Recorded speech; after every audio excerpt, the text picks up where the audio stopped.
Hello and welcome to the Game Theory Podcast. I'm your host, Sam Vecenie. We're presented by CLNS Media. Today on the show, we've got good friend of the program, Cole Zwicker, on, and we are going to talk a little bit of NBA Finals, but more than that, this is going to be the podcast that a lot of people have been asking for. It's going to be the DeAndre Ayton Podcast, the one where we go in depth, break down his game. Cole will discuss why he sucks. I will discuss why I think he's the very clear number one pick. Won't be that bad, but it'll be, probably along those lines in terms of positives and negatives. Before we get there, though, Cole, how are you doing today? Weird thought of the day. We're only like a month away from Summer League. It's just really weird to put it in that kind of framework. The season has gone by way too fast, man. Yeah, I know. It's insane. It's crazy. We're like 2.5 weeks away from the draft. Like, I don't even know where time is going. We are literally under 3 weeks from the draft, and I am at the point where I have to start getting in scouting reports, and I'm going to have to work all weekend on stuff. It's that time of busy schedule for a lot of people. So I'm very excited. We're sponsored today by RX Bar. We'll get into the offer that we have for you from them later on in the show.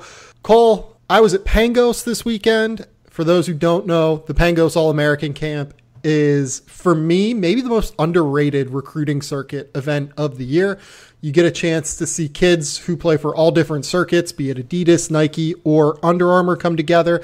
It's typically a year out. The best kids are there. Like for this year, it wasn't the 2019 class that had the best kids, although Charles Bassey, Wendell Moore, guys like that showed up. It was, for the most part, a look at the 2020 kids and the 2021 NBA draft potentially. It was a blast. I enjoy it. Shout out to Dino Stragonis, who puts it on every year. It really is just an excellent event that anyone who does this professionally, I would suggest coming to LA for every single year.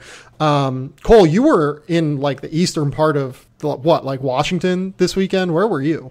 Oh, it's just about an hour away from me. It's just commute by ferry. So technically it's not all the way across the state. I just refer to it that way. So, just visiting the parents and just, I guess taking a little bit of hiatus, just like 2 days off or so. So now I'm back in the saddle, I guess.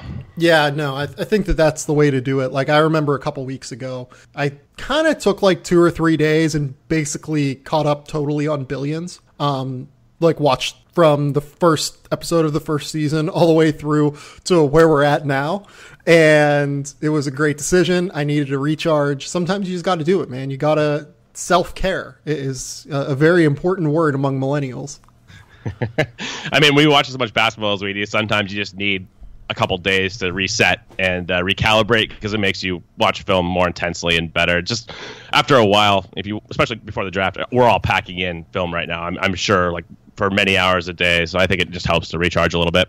Yeah, no, the funniest thing was going from watching kids that are like 15, 16, 17 years old playing basketball to watching the NBA Finals later that night. It was like a different sport was being played. And that's the way we can transition into talking about the NBA Finals. I have lost the point of caring about this series, I think, because Game 2 was basically just exactly what was expected in this series. The Warriors, maybe the Cavs kept it close, by score line. Maybe, in the third quarter it was 82-77, and you felt like, maybe the Cavs can go on a run. No. Like I never felt that way. I never felt like it was close. The Warriors significantly outplayed them from start to finish, and then they just ended the game on a massive run to spring it out to like a 114-93 finish or something along those lines. What were your overall thoughts on Game 2?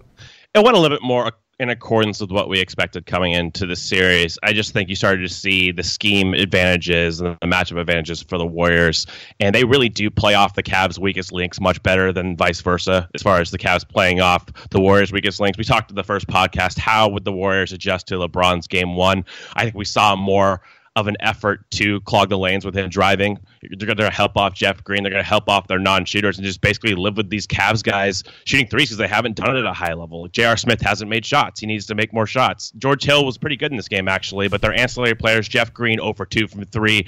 They can't get Korver going just because the Warriors will absolutely guard him. They're one of the best teams in the league at guarding him, staying attached. But I think that's what it comes down to me more than anything is just the Warriors are really helping off the Cavs' weak links, and the Cavs haven't really responded doing the same thing like Stephen Curry got going in the third quarter. I think they got to make more of a concerted effort to really stick with the Warriors' premier guys and make their weakest links, Jordan Bell, Kevon Looney, JaVale McGee, all of those guys have to have more of a high usage role. Make them beat you instead of, deferring.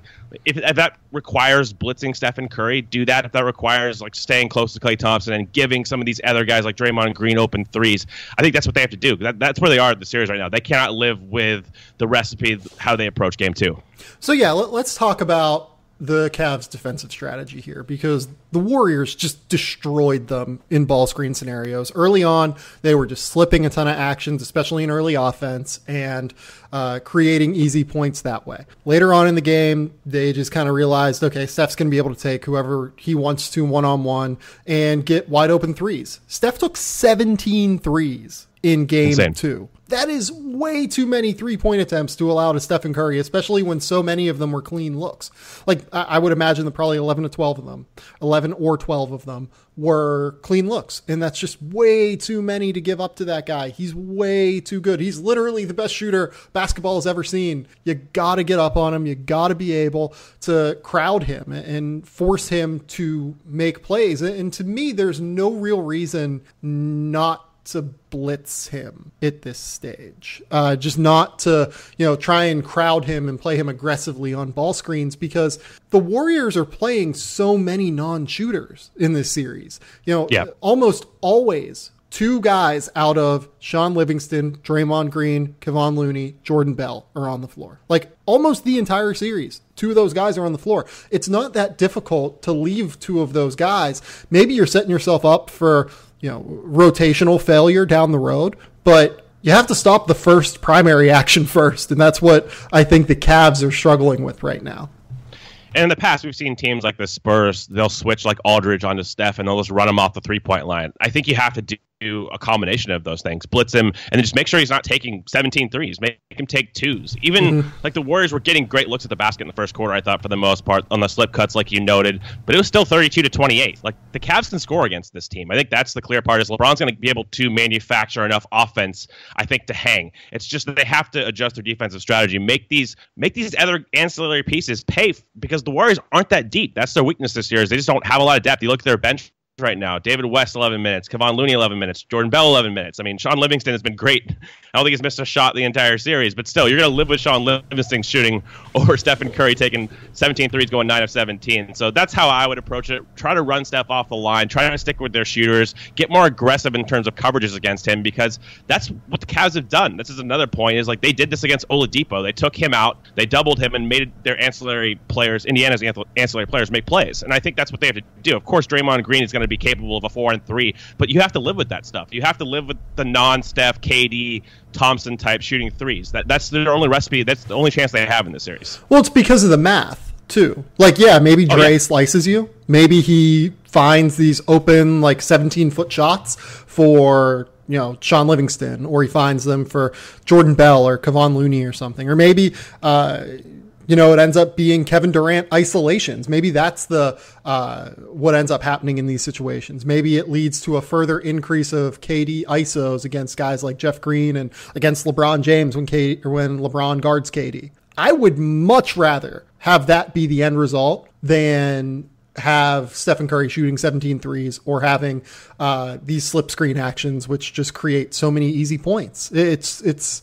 It's really difficult, I think, for the Cavs to have a chance in the series, but they're not even putting themselves in a great position, in my opinion. The Cavs don't have the personnel, like most teams, to beat the Warriors playing to the Warriors' strengths. You have to take the lesser evil. You have to live with some of the trade-offs, but you can't give the Warriors what they want, which is, Steph Curry, if you switch on to him, he's just going to pass the ball to somebody else and he's going to run off the screen. That's where they kill you in so many actions that so many other teams don't. Other teams, you'll see a mismatch with a guard and a big, and they'll just isolate. They'll take a less percentage shot. But with the Warriors, they're always hunting for the best available shot, and they're going to beat you that way. So I think you have to adjust your coverage. In this series, even, they kind of aren't doing that, though. That's the crazy thing. Like, even in the last series against Houston, they kind of aren't even really hunting. They're way too happy to settle for these ISO possessions. You know what I mean? Yeah. I mean, and even that, though, I mean, you have to, if you're going to settle and you're going to defend them in isolation, you have to chase Steph off the line. You can't let him just toy with you and then take a pull-up three. You know what I mean? Like, you can't let him offset you with that crossover, like with Kevin Love, for example. So either, for me, it comes down to two strategies. You either blitz Stephen Curry if he's running more on ball, or, I guess you either blitz him or you adjust off ball and you adjust your coverages and get more aggressive when it comes to that, and just, again, make Draymond Green beat you on a 4-and-3. I think that's probably how the Warriors are counter. If Cleveland goes to more of a trapping scheme, they put Draymond as a screener on ball and then get 4-and-3. So it's not Jordan Bell, so it's not Kevon Looney. But like you said, I think it's just the lesser evil. Yeah, no, I agree. Like this is something I wrote about whenever I talked about like draft decisions and stuff. And this is something that I think Kevin Pelton brought up maybe a week and a half ago, 2 weeks ago, that I really liked. I think people often struggle with decisions that come between, negative expected value outcomes, right? Like, no matter what the Cavs do here, there's no good option. There's no positive option for Cleveland here. You're either allowing Kevin Durant ISOs, which he scores at like a 1.05 point per possession clip in the half court, which is crazy. Or you're allowing for Stephen Curry threes, which are like a 1.5 outcome at this stage, given the way he's shooting right now and given the way that he is exceptional as a shooter off of the dribble. Neither of those are good outcomes necessarily, but one is very clearly worse than the other.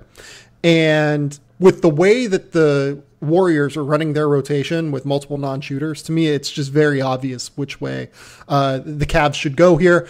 Should we talk about the Cavs rotation too? Jordan Clarkson continues to play. That might end the conversation. That's basically, he didn't play in the second half until garbage time, at least. So they did put Chetty Osman in there to see what he could provide. Clarkson is just, I don't know what to say at this point, honestly. He's not doing anything positive out there. They need better contributions from J.R. Smith. It's very tough for me in this series just because Tyronn Lue seems so reluctant to play Korver for heavier minutes just because he doesn't trust him defensively. You see him still trying to hard hedge these matchups. They don't want to switch him on to guys. I think this is kind of a microcosm of some of the inefficiencies as far as how NBA coaches and people within the league think about players, like viewing athleticism as higher defensive upside, when Korver, to me, is a much better team, much more sound defender than a J.R. Smith, for example. He's certainly a much better defender than Jordan Clarkson in every way. Oh, for sure. And I think in this series, Korver's off ball, even if he's not getting free, at least the Warriors have to pay attention to him. Like, the help is not coming off Korver ever when it comes to LeBron getting to the paint. So that's another one of those trade-offs I think they just have to incur. They have to play Korver and be like, okay, if he switches on to Durant and Durant beats him in an isolation fadeaway, you have to live with it, because on the other end you're at least getting some value back, and that's how they have to play this series, is mitigating their losses and just choosing the lesser evil again. Yeah, no, I agree there. Do we have any other thing to talk about with this series? I mean, it looks like Rodney Hood is going to play in Game 3, Ty Lue said today during his press conference. Do we want to wade into the Ty Lue or Rodney Hood playing discussion or not? I mean, why not at this point? At least give him a shot. The Cavs have to make more threes. That's the key here. At home, you expect the role players to play better. Maybe they get hotter from three, but that's been the issue. I think, again, Mike Zavagno does a great job covering the Cavs. He had some ridiculous stat about LeBron's passes and what the Cavaliers are shooting three-wise off of his looks. And it's bananas. It's a putrid number. So you just got to hit more open threes if he's going to generate those looks. That goes up and down the roster. So whoever's going to make shots, Clarkson hasn't been that guy. If they play Hood and he gets hot, that's fine. He's not going to play defense, neither is Clarkson. So I think you just got to find a better balance as far as guys who can make big shots and open shots.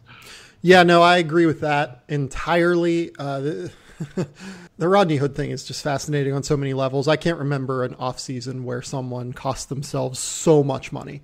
Just so much money in the offseason. He almost has to sign a 1-year deal now. I would almost recommend taking the qualifying offer if I was him and just trying to rebuild his stock. I agree with you. I usually never would advise that, just because we've seen the negatives. Of course, everybody wants to point to Nerlens Noel. That's kind of an extreme case as far as character, but this might be a character case as well. What if he does further damage next year? But in the free agency, what do you really expect him to get? Like, I thought last summer this guy was going to make $15 million a year as far as a restricted free agent because of being a wing scorer. But I mean, the defensive deficiencies have continued to manifest, and then you have all these character concerns now.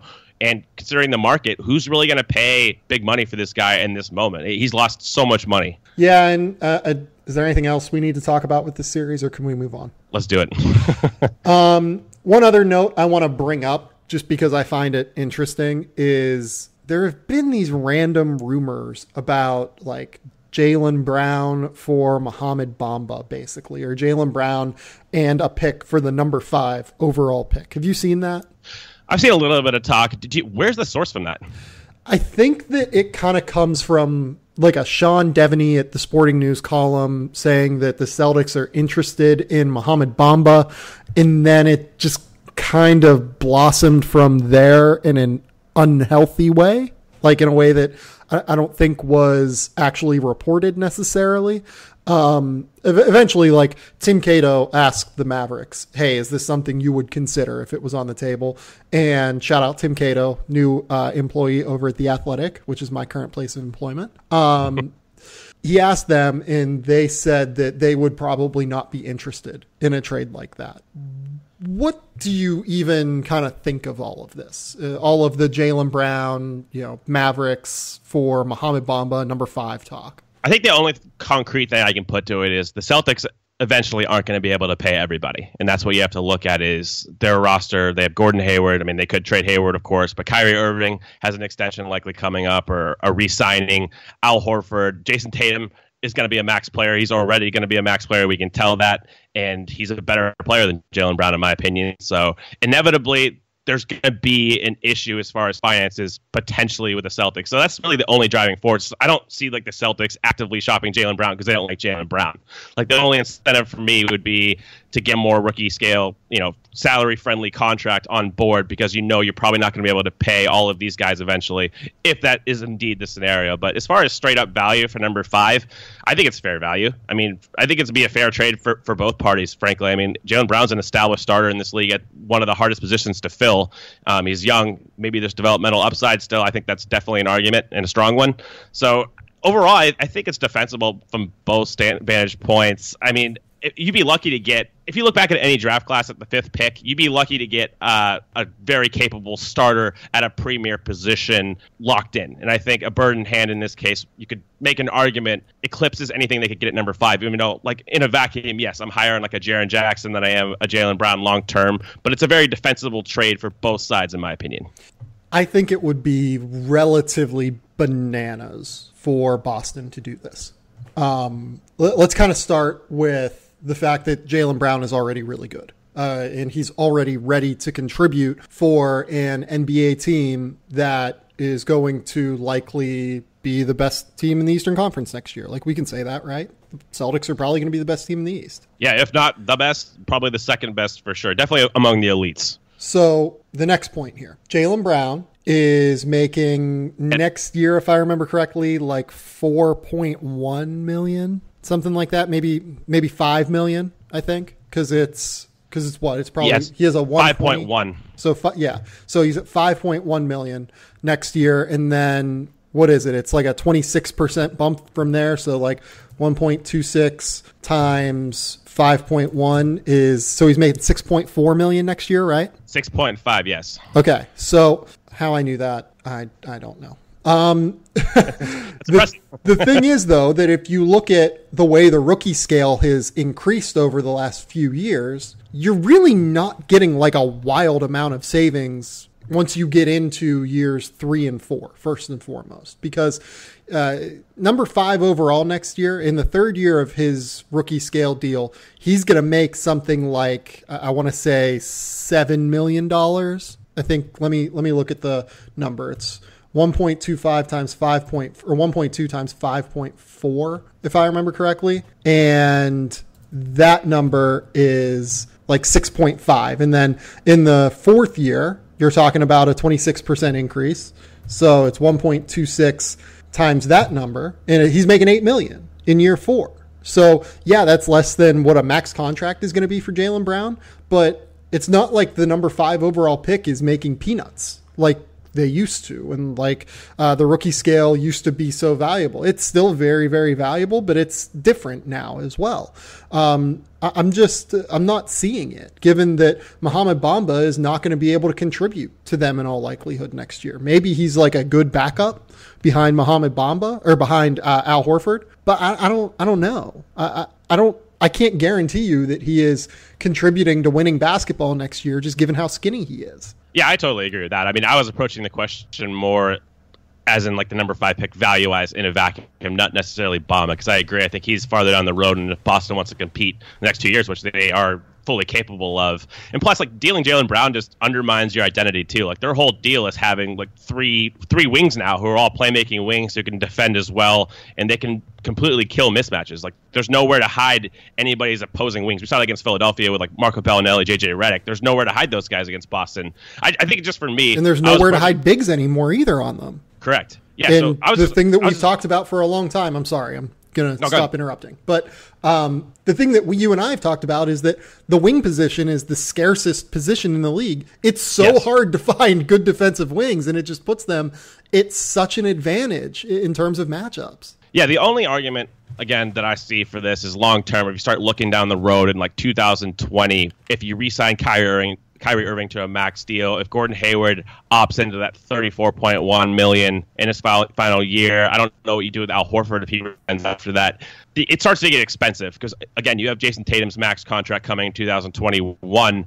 So that's the only argument I can see. Maybe you get 2 surplus value years as far as value-wise from a rookie. But if that guy's Mohamed Bamba, I don't know how much he helps the Celtics' current infrastructure and where they are as a team right now, competitive wise. Like, I don't think he's sure as hell not going to help as much as Jaylen Brown does in the next 2 years. Yeah. And like, maybe you can make the case that Mohamed Bamba in year 2, if he does really contribute as a rookie, allows you to consider moving Al Horford and opening up your salary that way. Like maybe you can make that case. I wouldn't want to move Al Horford. I think he's awesome.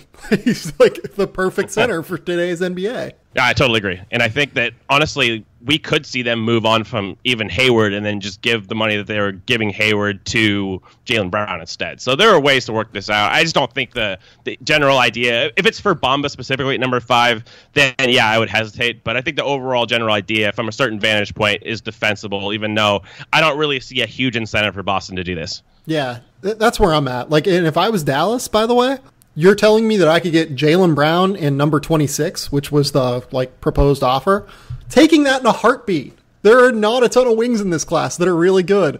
I want to build from the wing out, especially when I already have my point guard of the future in place.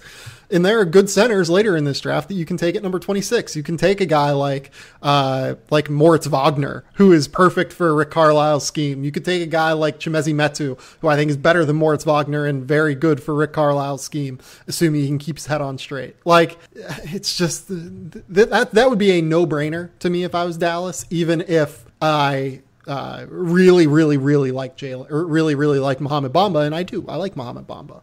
Yeah, for me, it would be more of a discussion if Jaren Jackson fell to 5 because I'm obviously higher on him. So that would be a debate, I think, for Dallas there. I would think really hard about – I'd probably just take Jaren Jackson. I think he's a great fit next to Dennis Smith as far as like a cornerstone pick-and-roll system. But if it was Bamba, I would probably side with Jaylen Brown just because of the certainty. I think Bamba's overall – he has that ceiling outcome, but I think he's more high variance like we've talked about before. He could be fine. He could be an average starter. He could be slightly less than that. You just don't know. We already know what Jaylen Brown is. He's a solid starter at the very least at one of the hardest positions in the league to find. Yeah, no, I'm right with you there. Before we move on, let's go on ahead and pay the bills on this podcast. RX Bar is a whole food protein bar. What does that mean? It means their bars are made with 100% whole ingredients. They want to be transparent and upfront with their customers, which is why they label the core ingredients on the front of the package and the ingredients that make up the texture and taste on the back. Beyond being a go-to snack that checks off a number of nutritional boxes, RX Bars actually taste delicious. They found that creating a bar made from real whole food ingredients actually tastes better than anything that's out there. They don't need fillers, additives, chemicals, or the added sugar. They just need what they have in their bars, which are the whole food ingredients. RX Bars come in 11 delicious flavor varieties, and as of May 14th, there are 3 new flavors: mango pineapple, peanut butter and berries, and chocolate hazelnut. Also, starting May 29th, RX Bar introduces RX Nut Butter. Made with the same core ingredients as RX Bar protein bars, the new nut butters include a base of nuts, peanuts or almonds, egg whites and dates, available in honey cinnamon peanut butter, and vanilla almond butter.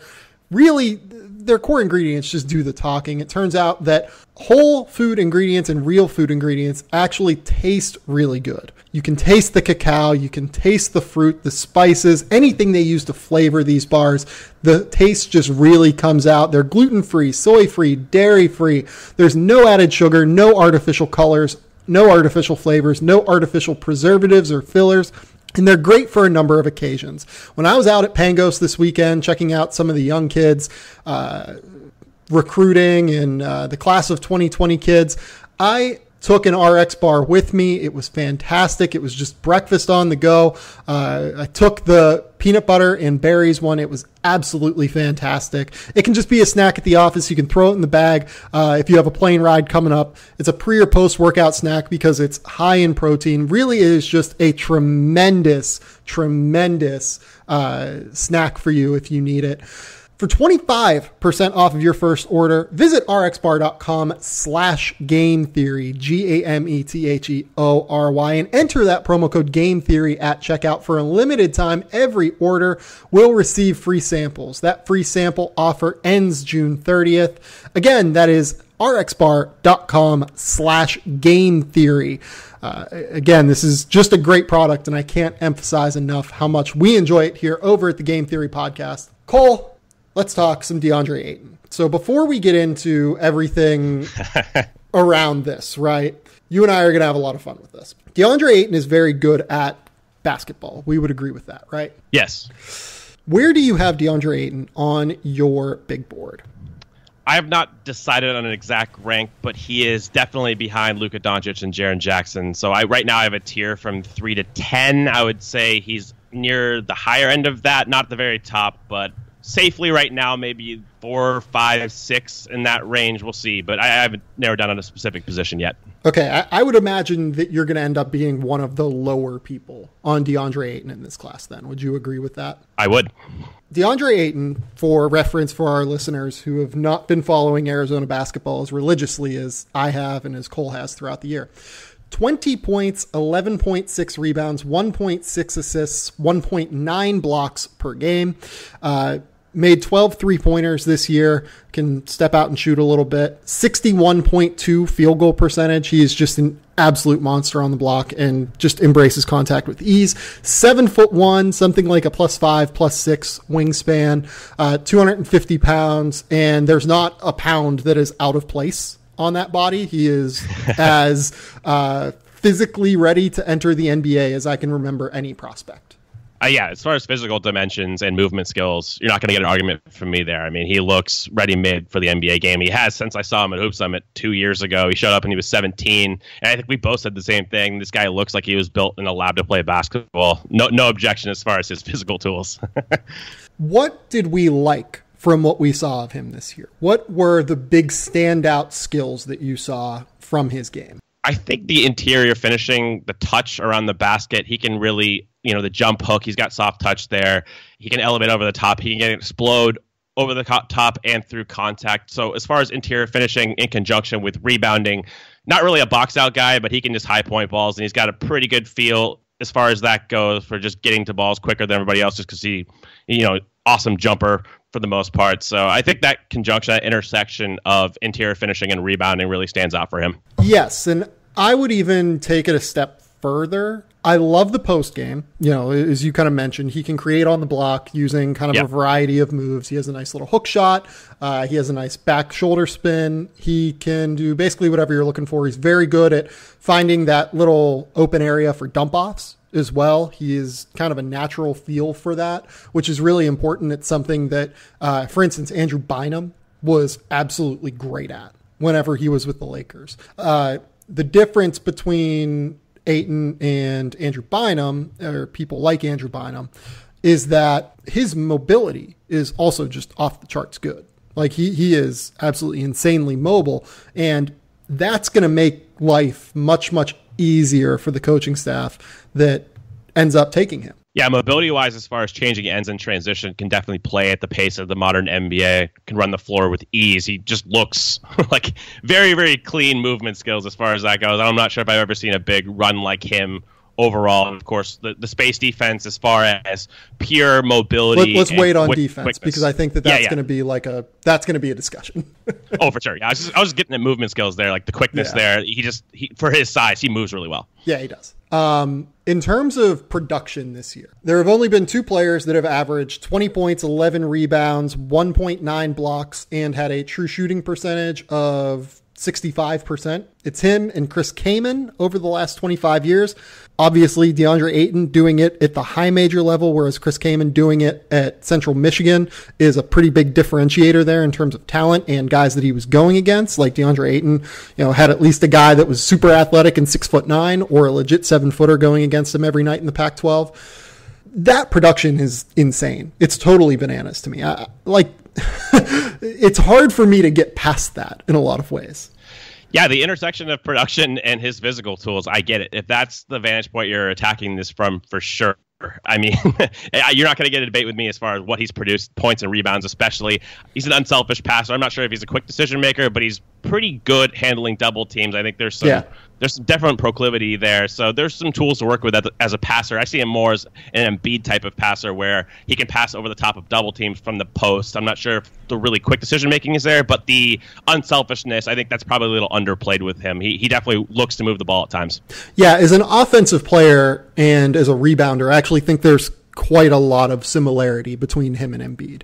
I think in certain elements, we can get into some of the weaknesses in a minute, but I definitely think in certain capacities, you're going to utilize them specifically through the block. I think there's a lot of similarities as far as how they can handle double teams, the force of which you have to kind of send a double team likely because Ayton is going to be able to probably beat one-on-one coverage a decent amount of the time. So that just kind of dictates how the defense has to scheme against them. So that's where I see the similarities with Embiid most of all. It's just mostly in the post and how you have to react to him inside.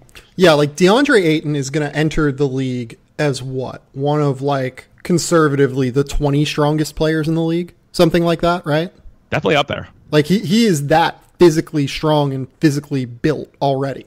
And he's also going to enter as one of the quickest centers in the league, I would say. Would you agree with that? How are we defining quickness as far as... I would say on offense, not on defense, on offense, in terms of decision-making, in terms of the way that he makes moves on the block, the way that he attacks closeouts with a one-dribble move, everything like that. Yeah, I think mostly on the block. I see the quick drop step move. He's really quick there. He's got nimble feet. I'm not sure about the ball handling. That's more of a function of his lack of handle than I think it is any kind of quickness. I don't think he's nearly as fast with the ball, unless it's a short roll where he takes one dribble. We've seen those double spin moves. So that stuff I'm comfortable with. Yeah, and let's talk about the shooting ability before we get into the ball handling ability, because I think that one kind of leads directly into the other. So teams this year were mostly pretty okay with DeAndre Ayton shooting, to be honest. They kind of let him, they figured, in my opinion at least, and I've talked to a couple coaches in the Pac-12 that kind of felt this way. They were happy to have him shoot threes.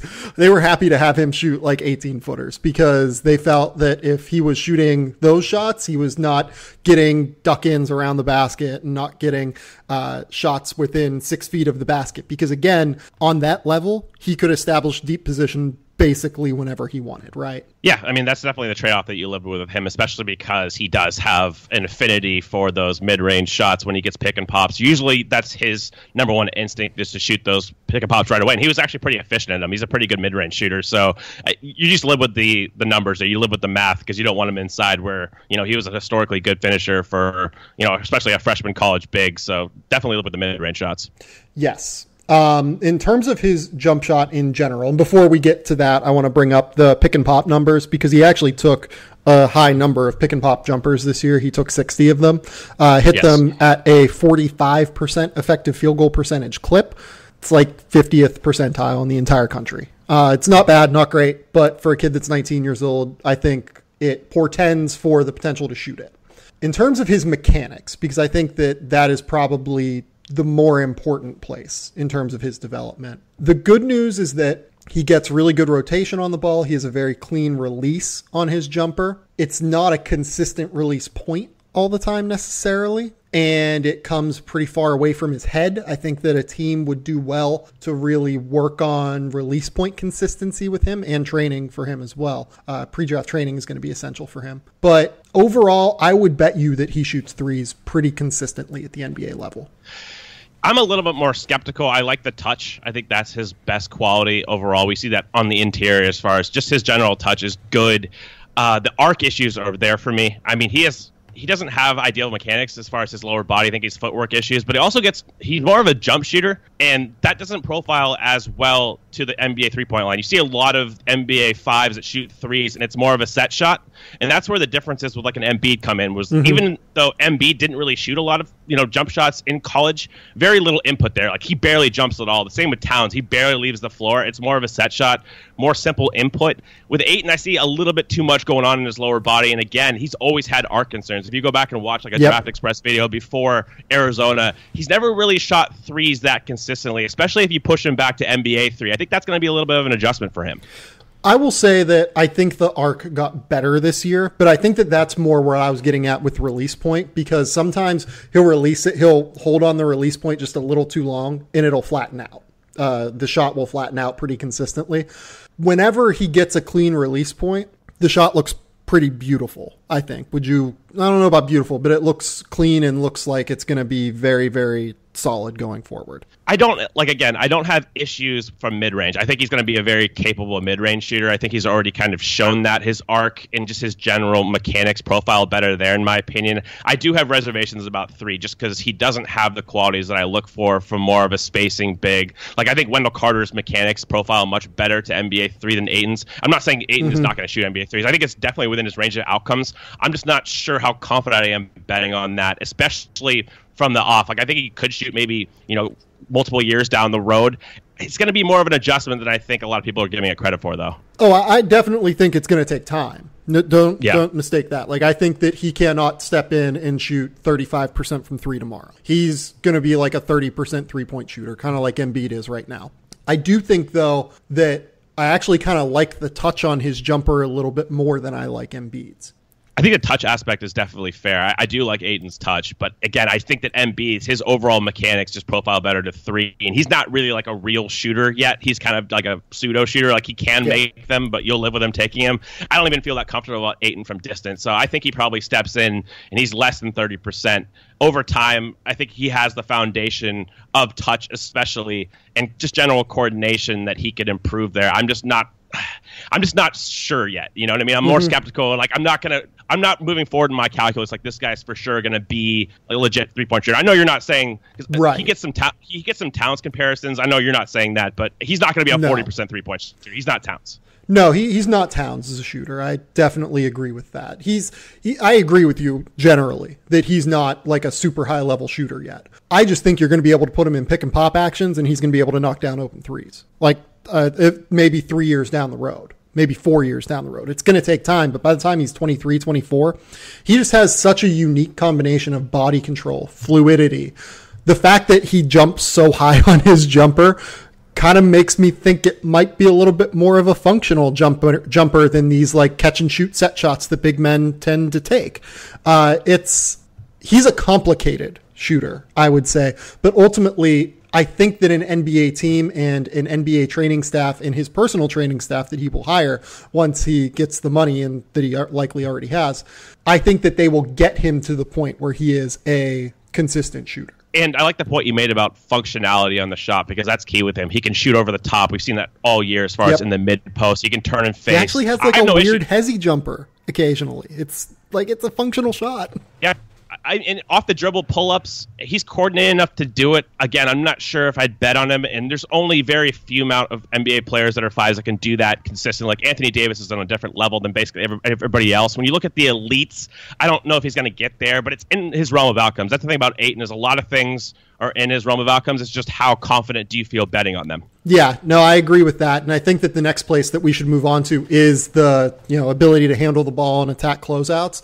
Because teams were kind of just so willing to play him to shoot the ball, I think that we didn't get a great feel for how he can handle the ball at this stage. He handles it well on the block. He seems to have a pretty low dribble that's controlled, but I think that piece is the biggest differentiator right now between him and a Karl Anthony Towns. Towns is incredibly good at attacking closeouts. Like that yes. Honestly might be his best skill at this stage of his career, at least in terms of the way it opens up everything else for his game.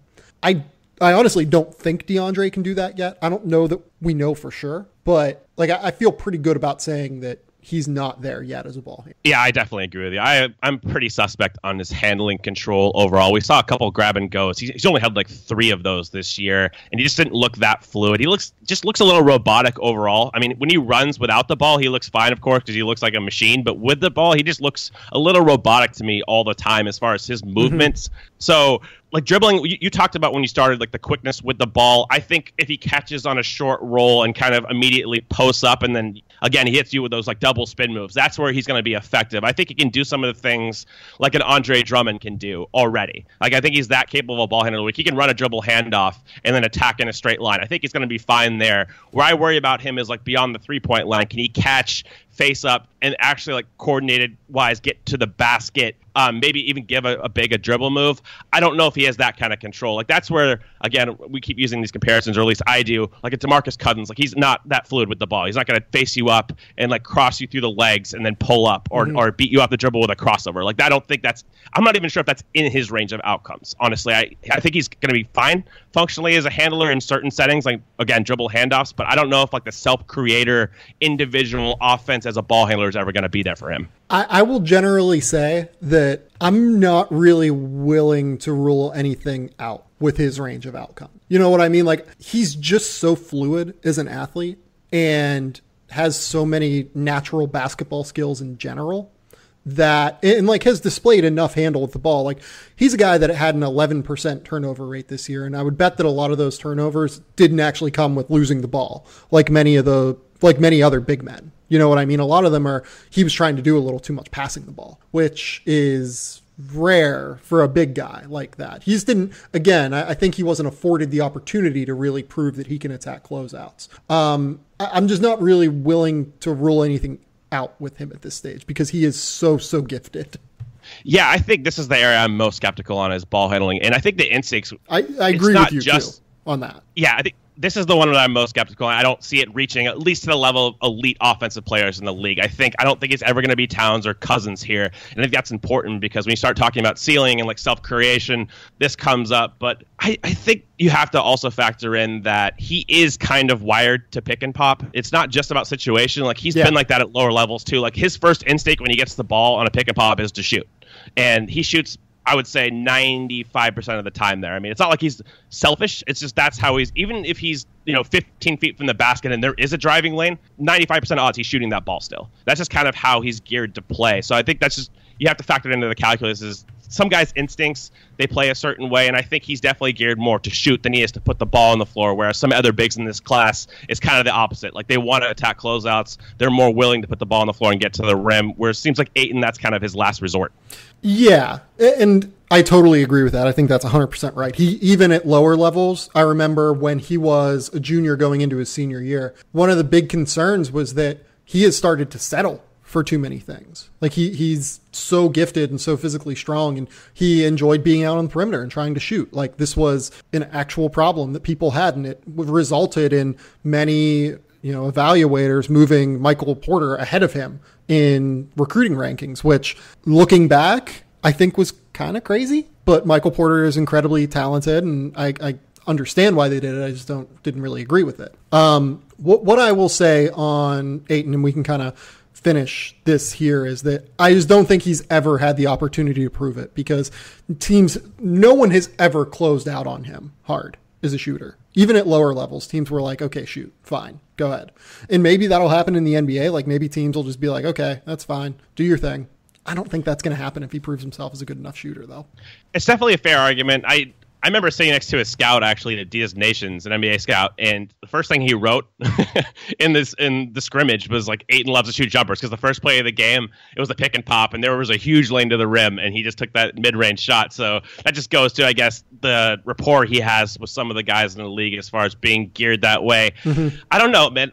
Looking holistically at his offense, so the big strengths are the finishing touch around the basket, and I think the general unselfishness as far as like he passes out of the post. I think he's a willing ball mover, which is big, right? I mean, a lot of bigs, they don't play that way. They're not instinctually wired to make the extra pass. So I would also bring up offensive rebounding on his own and offensive rebounding out of area, as well as in like even the teams that don't chase offensive rebounds in the NBA, they still just kind of throw one guy toward the basket. You know what I mean? Especially when that guy is DeAndre Ayton and is so good at kind of tapping the ball and doing as many things as he does on the offensive glass. I would also point out that I think he has a really good feel just around the basket in general for creating little lanes for dump off passes and, being able to carve out position whenever he wants as well, I think are very important skills. And also, I mean, this goes without saying, but he's clearly a great finisher as far as a lob catcher for the most part. Like, he can definitely get up and throw down. He didn't do a lot of that at Arizona because they're playing with two bigs, but in like spread pick and roll, like, he's very capable of rolling to the rim,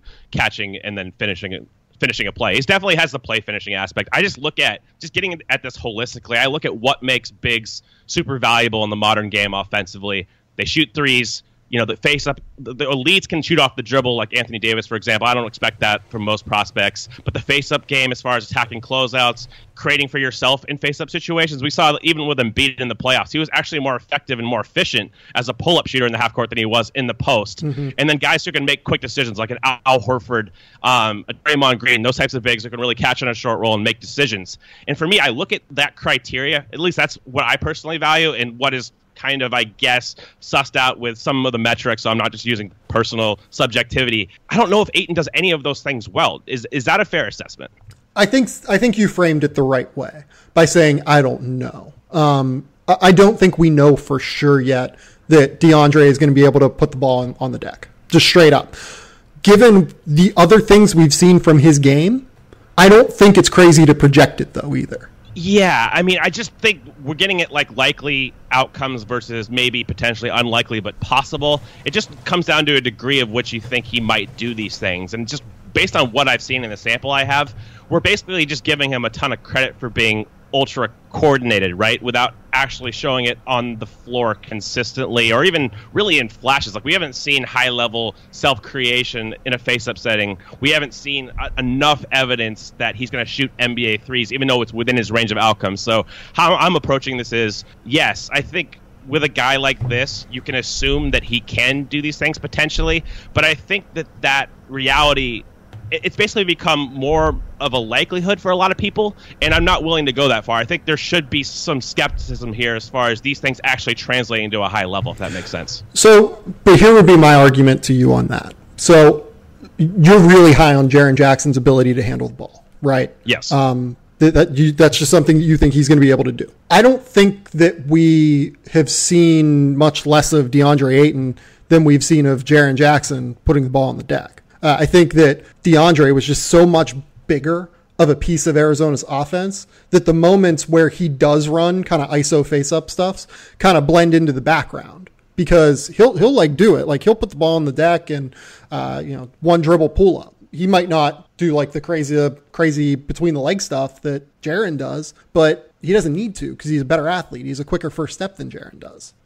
Yeah, I mean, I've watched basically all of their offensive possessions, and Jaren definitely puts the ball on the floor way more than Ayton does. And even at lower levels, like, I remember watching Jaren in high school, and like, he was grabbing, going and stuff, and I never saw that from Ayton. I mean, I don't know. It just seems like it should be treated with a little bit more skepticism than just being like, this guy's a freak athlete, he's freak coordinated, he's going to be able to do all this stuff. I'm just hitting the brakes a little bit and saying, are we really sure that he's going to be able to do all this stuff? Because it's important. It's important if he shoots threes or not. Like, it's important if he can put the ball on the floor and create for himself in a face-up setting, not the post. I mean, I know he can post up.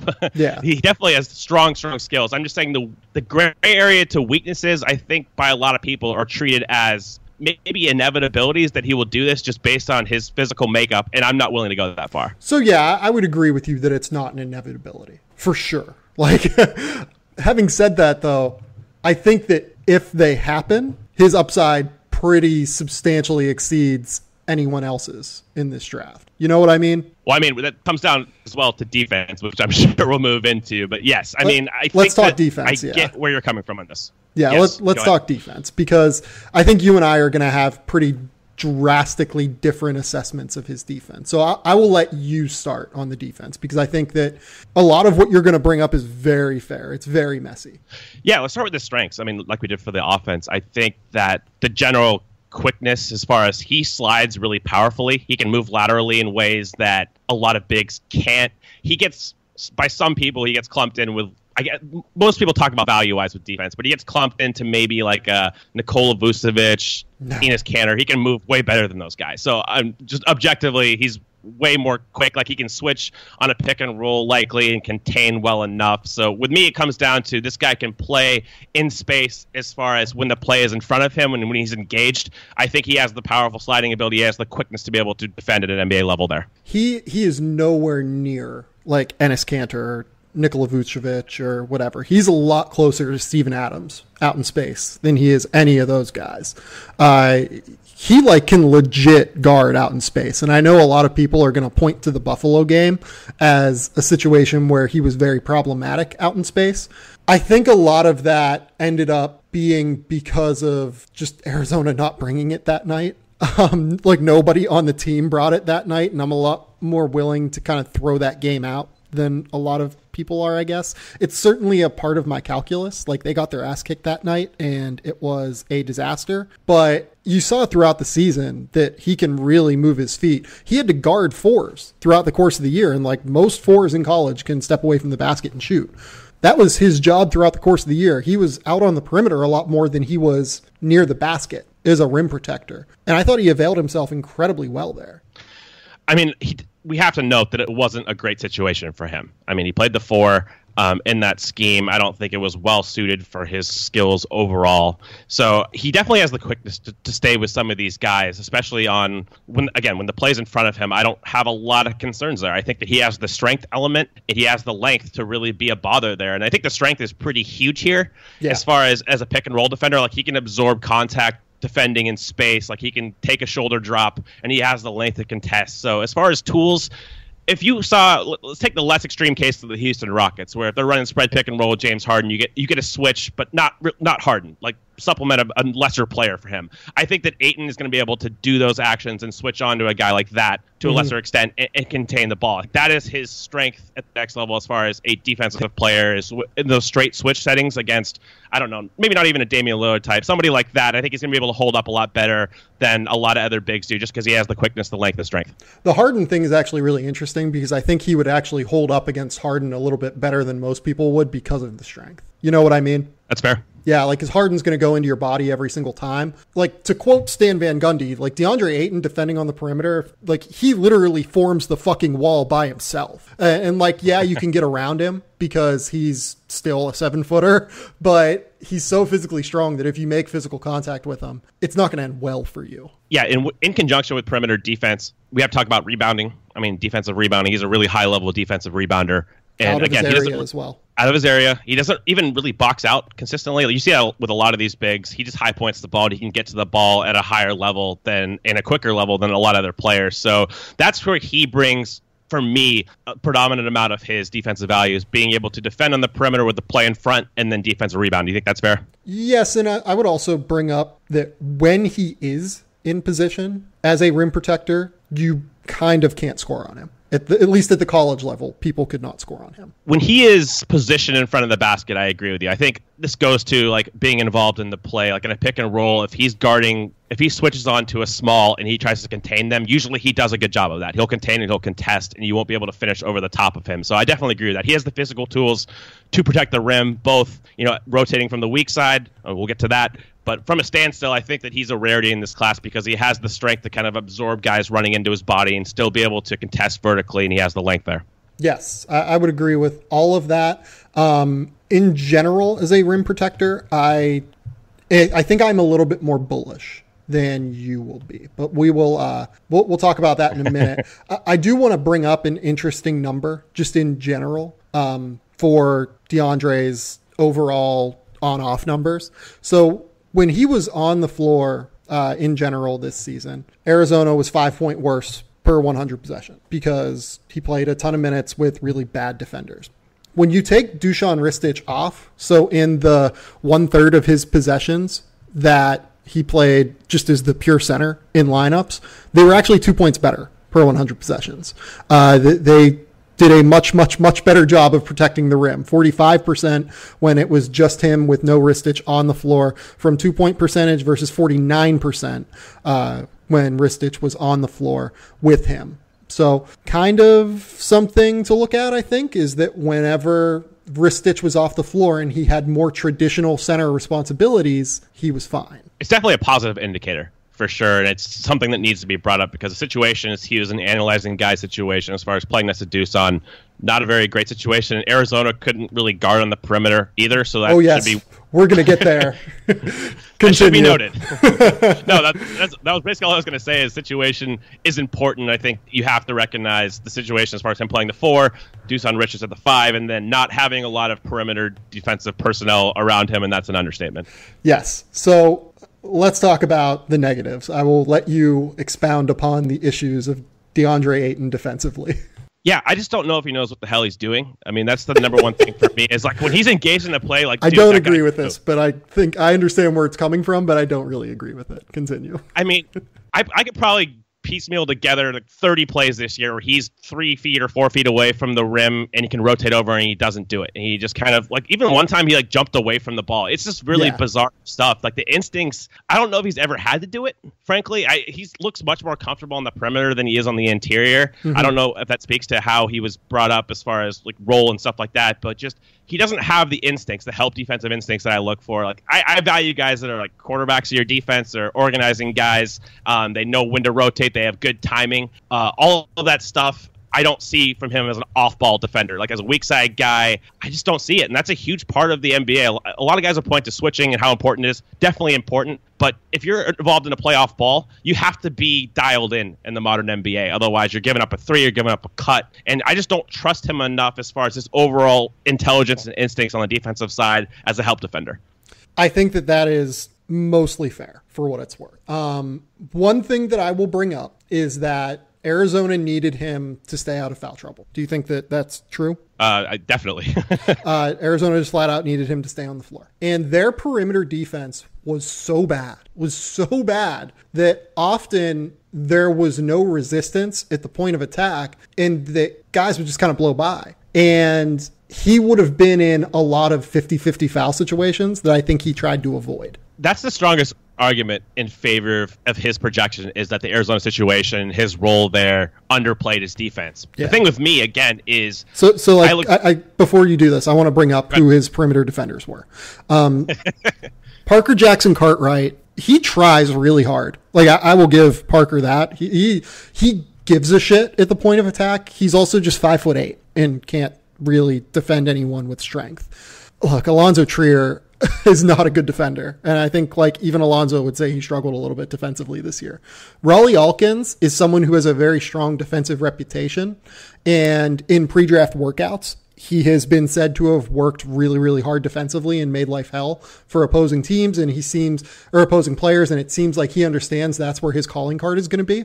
He was a really bad defender this year. Like he was really, really bad because he was coming off of the foot injury and didn't have the quickness to stay in front of guys. Dylan Smith is probably one of the 10 worst perimeter defenders in the NCAA. Maybe not the worst, but one of the most harmful guys who played in college basketball this season. He just didn't know where to be in that scheme. And this is all coming on the back of noting that Arizona runs a pack line defensive scheme. Their goal as a defense is literally to dissuade perimeter penetration.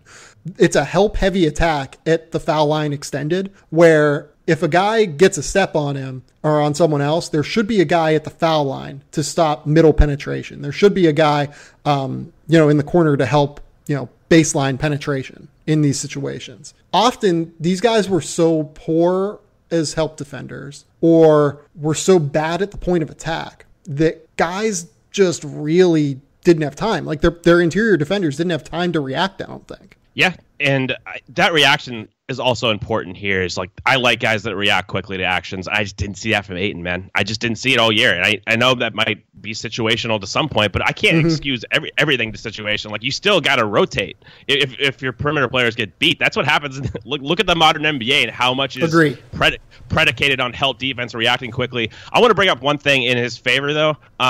Is the motor? I don't think the motor is the issue. And I know he got a lot of that as far as pre-college. I think it's more instincts to me, at least on the defensive side. Like, when he's engaged in the play, I think he plays hard. I don't think it's like I'm loafing around, I'm not going to play hard. The thing with me is, like, looking at Arizona's situation, again, you look at pre-college, and look, basically all of these issues, save for the motor, existed. Like the intelligence and the team construct defensively, all of the IQ stuff that you look for from an interior defensive big, I think that was all there. Like, he wasn't a high-level rim protector in AAU. He didn't have those instincts. So I look at that overall. It's like, okay, the situation was poor in Arizona, no question. Is he probably a better defensive player than he showed in college? I think that's definitely arguable. Is that going to be to the level that's impactful at the NBA? Because if we look at the defensive bigs, we look at bigs in the NBA, you predominantly get your value via defense first. There are very few offensive bigs that have plus value. And I look at Ayton, and I see capable as far as definitely in space, but everything else outside of rebounding I look at, and I don't even know if he's above average. Is that a fair argument? Yes and no, because I think that he is going to be an above average perimeter defender for a center, not for like a wing, but for a center. I think he's going to be a positive defender. And given the way that the game's going, I think that's incredibly valuable. Like, having a guy that can be a center who can be a plus defender in space, I don't want to say that it's as valuable as rim protection, but I think it's pretty damn close, to be honest. Like, having that marginal value and having the marginal surplus of being able to defend in space from the center position and be able to retain size on the floor while not sacrificing athleticism and perimeter quickness, it's a major card for him, I think. And let me be clear, like, I think that his perimeter defense as far as the play in front and rebounding is going to be a strength. I think that's going to be a plus. I'm not sure if it's going to be like a huge plus. Like, I don't think he's going to switch like Draymond Green, for example, but he's going to be capable there.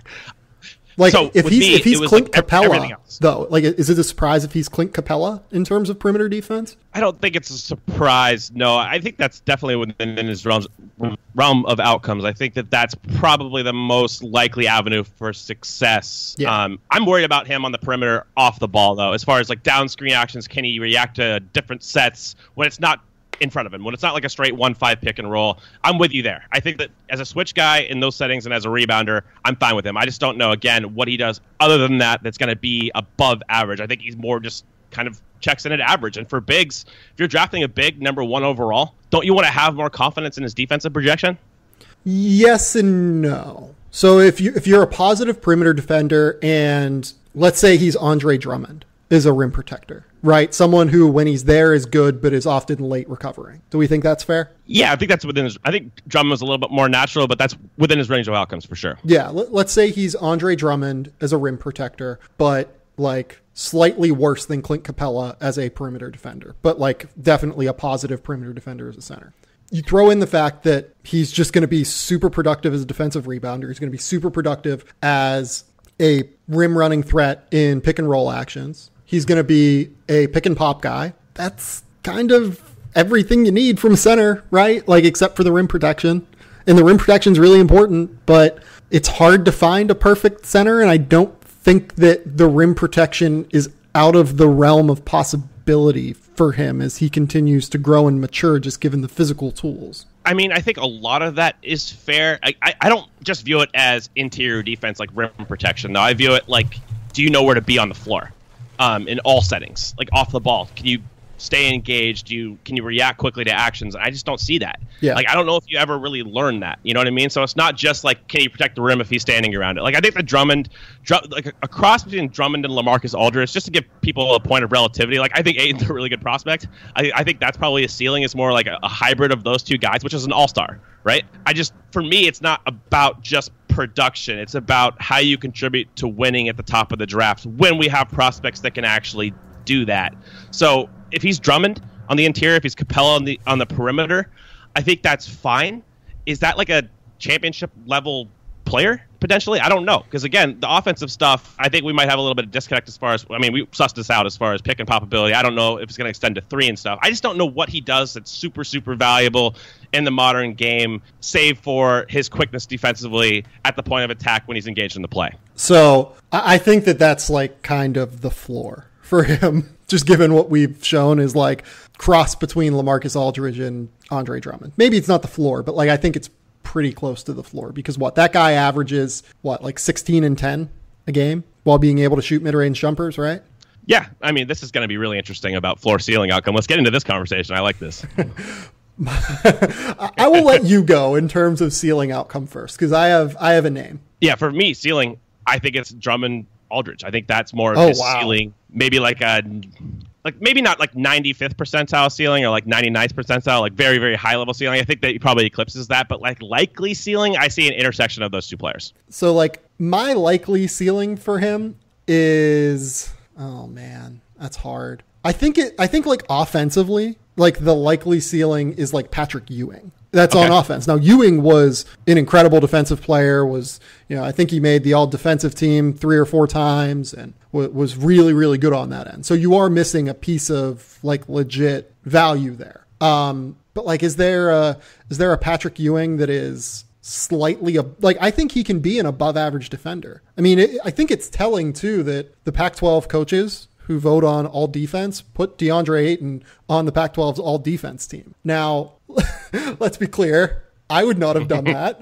I think that it's a strong statement about his defense, but I think it is telling that he's just such a physical freak out there and such a athletic marvel that he makes an impact. Like his just being on the floor and being that athletic and that long and that physical and that strong, it makes an impact on the game. I like the Patrick Ewing comp. I can't really use that because I never really watched Ewing closely, so I don't really feel comfortable with it. But a lot of guys have used that, so maybe as a ceiling outcome, some iteration of that player. And I agree. I think he can be a slight positive on defense. I don't ever see him being necessarily impactful, like a Draymond or and that's what I'm looking for at the top of the draft. I mean, if you're looking for Draymond, you're looking for literal best defensive player in the league. That's a very, very high outcome. Well, not even Draymond, like an Embiid, a Gobert, like the elite the level. 3 best defensive players in the league. Well, that's what I'm saying. Like I guess this is a philosophy difference. If I'm looking at what he's going to be impactful at, if he's not going to be a super high level defensive player, and I don't think he's going to be a super high level offensive player because he doesn't do the things that lead to that, like shooting threes, for example. Like he's not allowed to do that. So that's where I come in more skeptically is you take it holistically. I think it could be a slight positive on both ends. Is that the number 1 pick? Yeah, I think that he's way more than a slight positive offensively. Like considerably more than a slight positive offensively.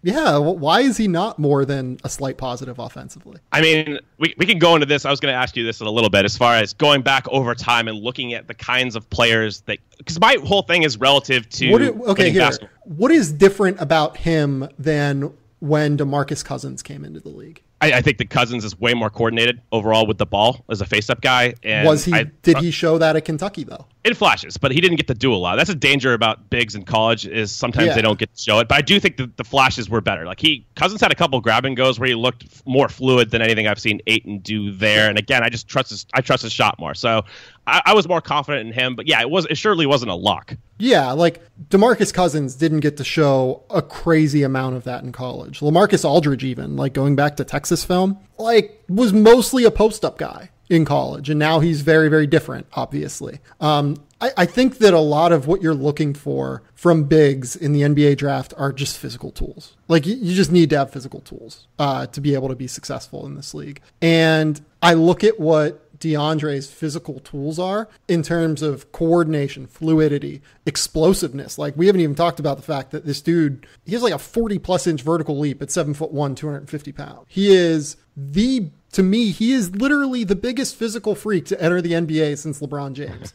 He's not as skilled as LeBron by any stretch of the imagination. He's not going to be LeBron, but that's the kind of athlete that we're talking about at his size, I think. I just don't know. I mean, obviously it doesn't apply functionally like it does LeBron. I'm just not sure if it applies functionally exactly how you'd like it to. And I don't think he's as physical as some of these other bigs. That's another thing is like he can be at times, but I don't see it consistently. Like he could absolutely dominate physically, and sometimes he does choose the finesse route. I would actually pick.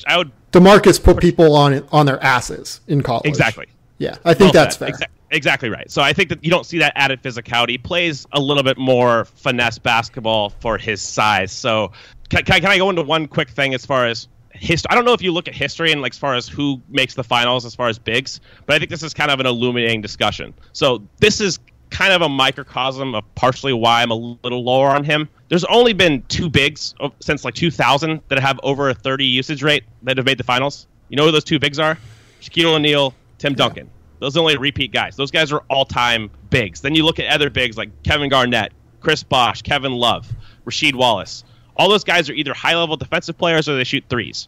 I don't think that's an accident. So, but is DeAndre going to shoot threes less than Rasheed Wallace did? Like at a worse rate? I mean, Rasheed was really good by the end of his career at it, but I mean, coming into the league, I think he shot maybe like half a three a game for the first 5 years. Yeah, I don't know stats off the top of my head, but I would bet on Rasheed Wallace shooting. Yeah, that one. Yeah, 33.6%. So not great. So yeah, but in his first 5 years, over the course of his first 334 games, Rasheed Wallace took 235 threes. So like 0.6, 0.7 threes a game. Yeah, that's definitely fair. I just think for the role of what he played on title teams, Rasheed wasn't like one of the primary creators. Like he could do that. My point is more like if you're going to run an offense like how I think that Ayton's going to be featured, which is more in the LaMarcus Aldridge mode, because he's going to be a more high usage player in my opinion. Would you agree with that?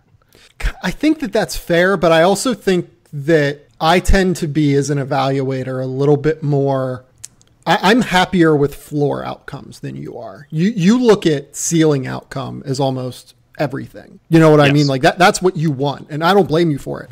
I think that that's a voice you need to have in the room if you're an NBA team.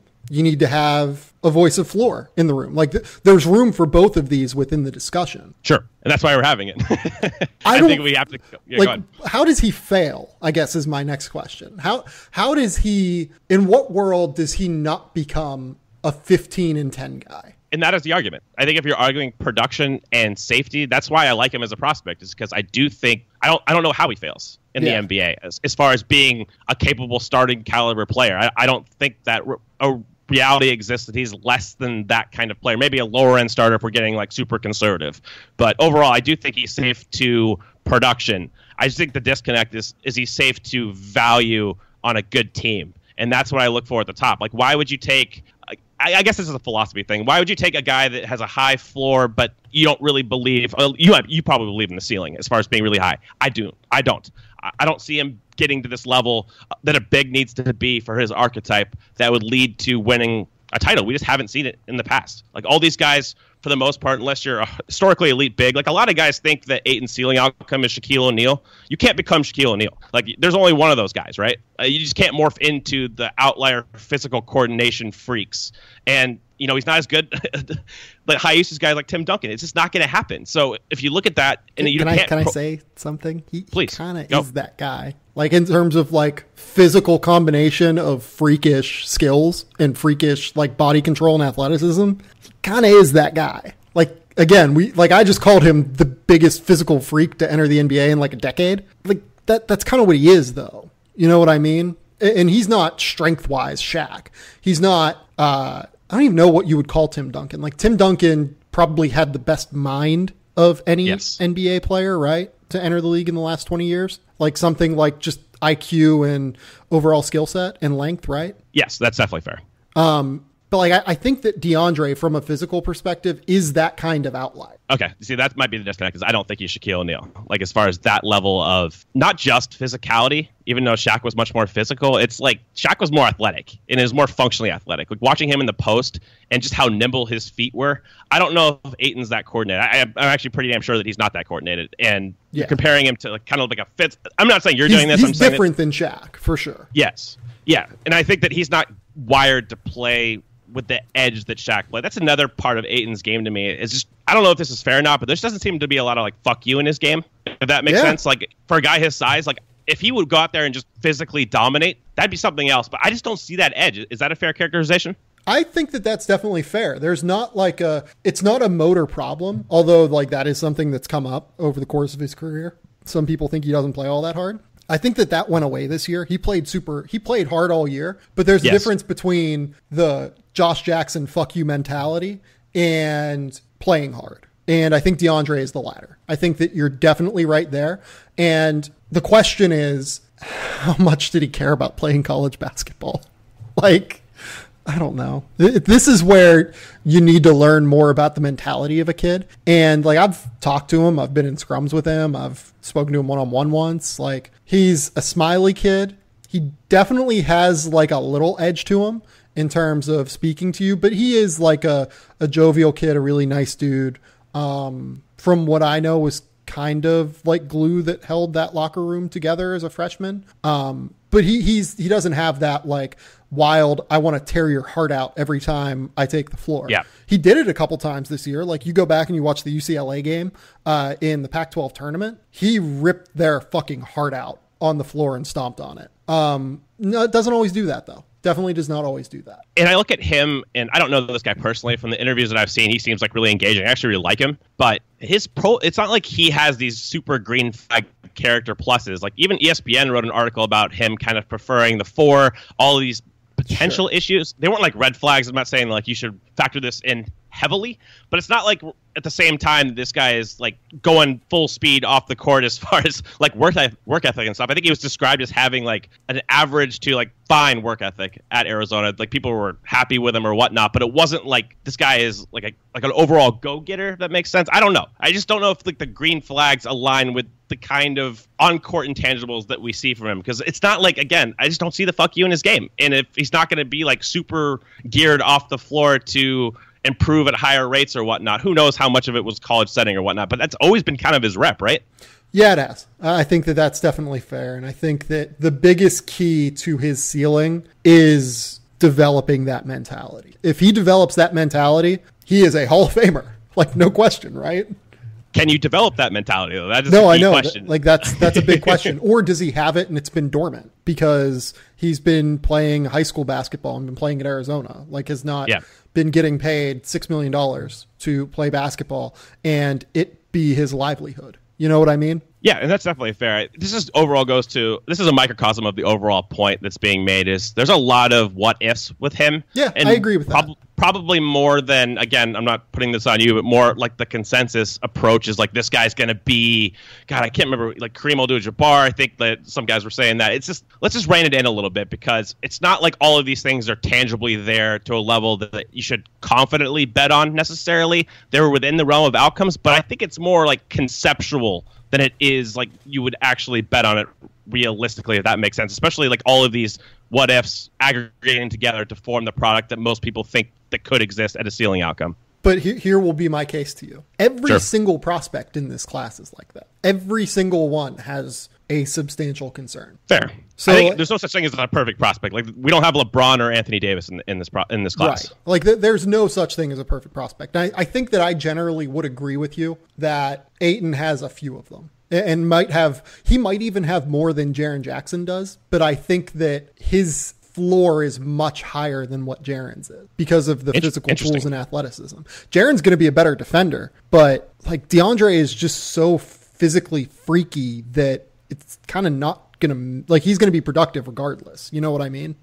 Definitely productive. But I think, again, for safety with me, I would maybe even I would take Jaren Jackson ahead of Ayton without blinking an eye. And I think that some of that safety, some of that's also ceiling on a winning team. Again, you look at the precedent of some of these guys that have made the finals. You see an archetype that's much more similar to Jaren Jackson. Like, I'm not saying he's Kevin Garnett. I don't think he has the shot functionality of that. Draymond Green, Serge Ibaka, Chris Bosh, Rasheed Wallace.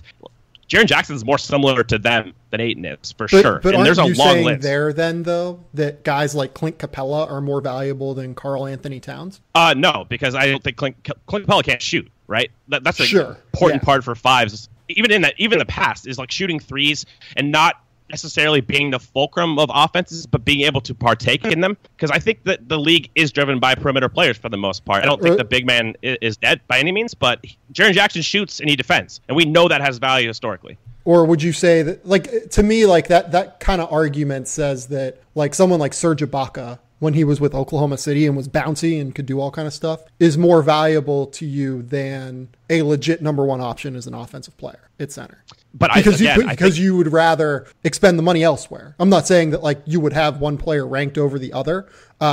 If you were like, creating a best players in the NBA ranking, I'm saying that you would rather have the Serge Ibaka in the money than someone like Karl Anthony Towns is kind of what you're saying. I don't know exactly that, but it might be an iteration of that. I'm just saying that very rarely are bigs the best player on a title team and like the go-to offensive fulcrum. Again, we've only seen that a couple times. Tim Duncan, Shaquille O'Neal, David Robinson. It doesn't happen often.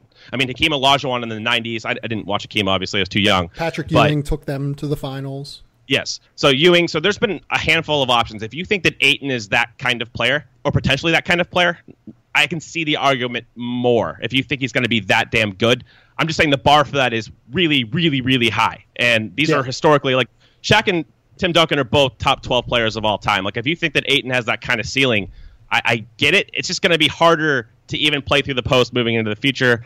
I don't know. There's just a lot of variables that don't add up. Like, do you think that Ayton is a better post player than Joel Embiid as far as physicality, fluidity, right now?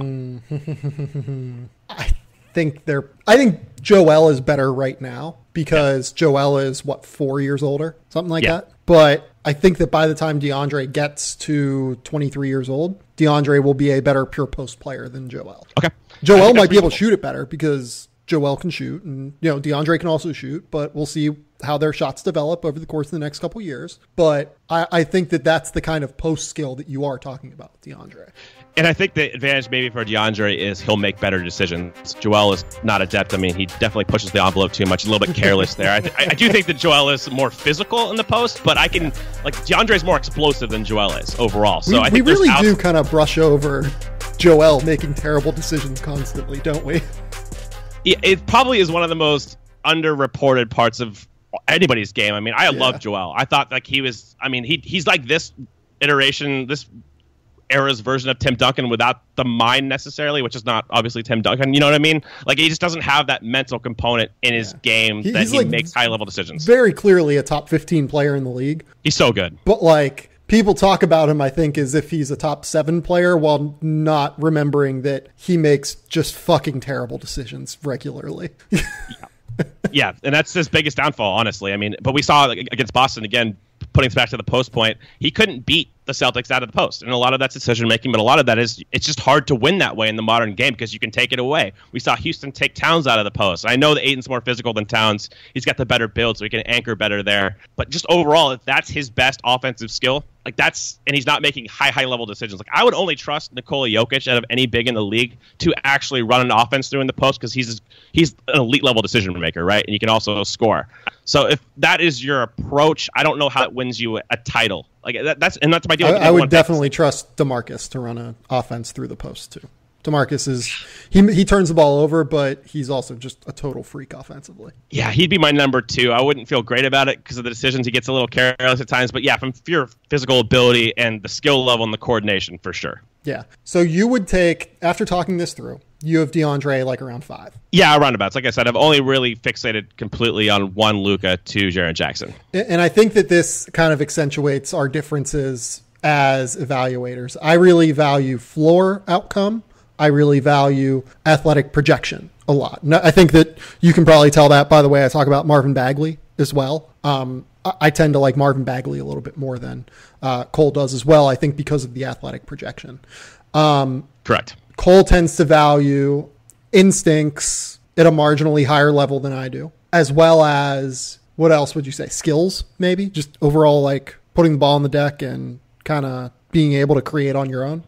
Yeah, I think that overall, I'm probably a little higher on skill level, instincts, and I look a lot at like an archetype of a player, and I look a lot at past like occurrences and what has worked in the past. Also, trends, what works in the future. I'm not saying you don't do that, but I think you're definitely higher on the intersection of production combined with athletic upside. I think that that's clearly 2 areas that you value more than me. Yep. No, I think that that's definitely right. Cole, we've been on for an hour and a half, and we've talked about DeAndre Ayton for an hour. Tell the people where they can find your work. Tell the people what's going on in your life.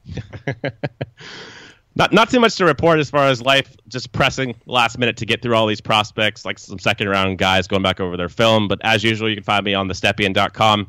I will have my big board stuff coming out. So a lot of the stuff I just talked about I will put in word form as far as conveying that and what I value in players, and you'll see some philosophy built in. So look for that and continue to listen to this podcast. Cole does a great job over at the Stepien. Go follow him at Cole Zwicker. Go buy RX bars at rxbar.com/game theory. They've been a great sponsor for a while now on the show. This has been the Game Theory Podcast. Please remember to rate, review, and subscribe to the show on iTunes, SoundCloud, Google Play, Android, Pocket Casts, whatever podcasting app you use. Please give us ratings, reviews, stars, etc. Leave us funny reviews. I would love that. But until next time, we'll talk soon. Bye.